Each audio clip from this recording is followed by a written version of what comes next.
We are in the metaverse now, my friend. 5 years ago, we couldn't do this. You guys are in LA, I'm in the Cayman Islands. We're not actually speaking to each other. We've got a digital representation of our voices, a digital representation of our imagery. So this is the metaverse. Here we are meeting. It's the digitization of everything. And the more of our lives that become digital and live in this digital world, the more that becomes the metaverse. It's not a single place, it's a state of being. And it's a never-ending pathway there.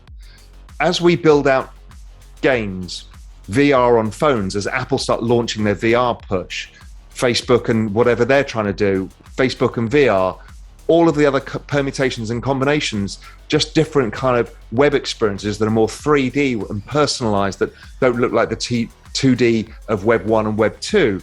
I think all of this is the metaverse. I think the metaverse is a place where you can live and work and socialize in a digital environment. And that's it's accelerating towards us. But as with all exponential curves, you never really see it until it happens. And then you're like, holy shit, did this all just happen? And that's what's happening. If you look back over the last 10 years, oh my God, the change is dramatic. Dramatic. Just think of the iPhone alone. Even if you think about Teslas and self-driving cars and all of that, that's all kind of part of the whole metaverse concept where your digital life is everything. It's much bigger than people realize. People try and focus on Ready Player One and think of it as that, but it's not. Everything is being digitized and it's happening in an accelerating pace. And that is the metaverse. And you're not forced in it. Right now, we're forced into communities within Facebook and Google and these kind of platforms. But the new world allows us the freedom of movement. It's the same happening with money. We basically now got the freedom of opting out of the US dollar and using Bitcoin, or opting out of US treasuries. So it's the opting out ability that I think is really powerful. Because if you've got freedom of movement, then they're more incentivized to not be monopolistic, or at least evil in their intention of their monopoly. They may end up as a monopoly, and that's fine. But at least they need to treat people better because people can leave, particularly when you own your own digital identity. Right now, Google basically owns your identity and uses it how they see fit. But in time, that will change, and that will open up a whole different set of opportunities. Because your definition of the metaverse, we're in it now, the digital age. Is blockchain, the benefit of that, just verifiable ownership in that digital world? Well, if you think of everything as digital, trust, verification, transfer, ownership of any asset, particularly digital assets or physical assets in a digital world, it's basically the layer that connects all of this.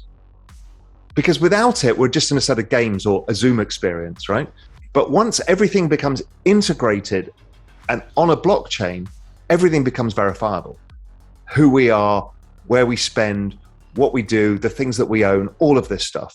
So I think it doesn't happen without blockchain. Without it, it's just a video. Do you own one or two metaverse protocols? I've owned Decentraland and Sandbox. And I've got a property in CryptoVoxels, which is the Real Vision headquarters we built. So some exposure there. And I don't think that those are going to be the answer either. I even don't think anybody's thinking through digital real estate, because everyone's assuming that because Snoop Dogg's got a place in Sandbox, if you get it next door, it's worth a fortune. But everybody knows that you just get given a coordinate in the metaverse and you just go straight there. You don't walk around outside. That's nonsense. Now, in 30 years' time, might you walk around? Yes, but walking's inefficient. You just teleport. So I don't think location is what people think it is, unless you can create scarcity around location to say only X type of people can be in here, and there's a restricted number of things, but we haven't seen that yet. So it's very early for all of this. One of the things I'm actually writing an article about is we're talking about 5G, but China's already started testing 6G. And it's like 2,000 gigabytes. It's like ludicrous. So then what does that mean for our digital lives? Well, think of all the rendering issues you have with 4K universe. That all goes. The need to use chips to run phones all goes, because you can use it in the cloud because it's instantaneous.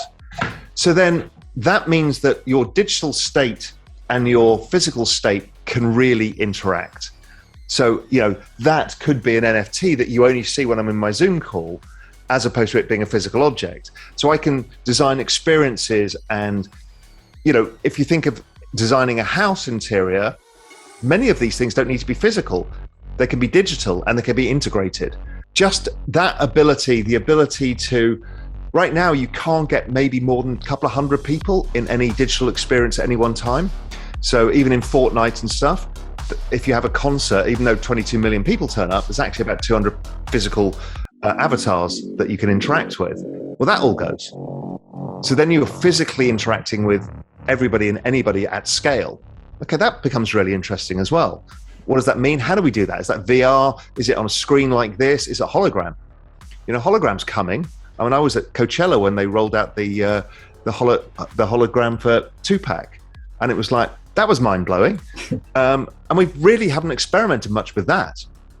And what AR is going to mean, how that all works, what Apple is going to build out. They're already mapping the entire world where it can be personalized to all of your personal experiences, ping your environment. I only learned about this recently. It's like 5 million times a minute or something stupid. But what it's doing is mapping out your own environment. So then it'll have your own personalized maps of what you do and where you go and all of this stuff. Now, obviously, that comes back down to who owns the data and all of this shit, but that gets solved too. So I don't think we can really get our heads around what the ability to have massive data speeds, massive processing power could mean. It's like, when we saw the fax machine, could we figure out the internet was coming? That would be on Zoom calls, right? Before we were just, that's only 20 years ago, we were faxing shit to each other thinking this was a miracle. And now we're on real-time video calls at zero cost. That's the other thing that digitalization does. It drives everything to zero.